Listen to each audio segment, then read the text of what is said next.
1922. aastal avaldab selle aja suurima tiraažiga ajaleht Esmaspäev 2 numbris karikaturist Koori pildiseeria, millele on lisatud riimitud tekst ja mis kujutab endast vana Kalevi hauast üles tõusmist. Eesti rahvakangelane vaatab vabaks saanud riigis ringi, soovib osta tubakat ja külastada linnajuhte Raekojas, aga keegi ei tee temast välja.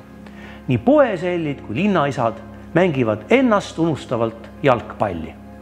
Ka Toompeale riigiisadele küllaminek nurjub, sest palli taavad ka voorimehed. Jalgpalli mängivad ajalehemüüjad, tuletõrjujad ja kelnerid. Mitte kellelgi pole Kaleviga asja.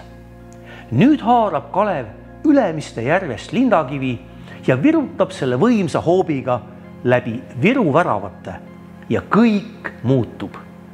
Seda lööki, seda hiilgavalt skooritud väravat märkavad kõik.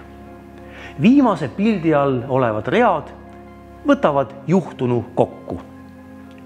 Rahvajuhid kokku tulid, otsustasid nii: asutame kohe ministeeriumi, kes jalgpalli edendaks ja hoolsalt silmas peaks ja kõik pallid ikka väravasse veaks.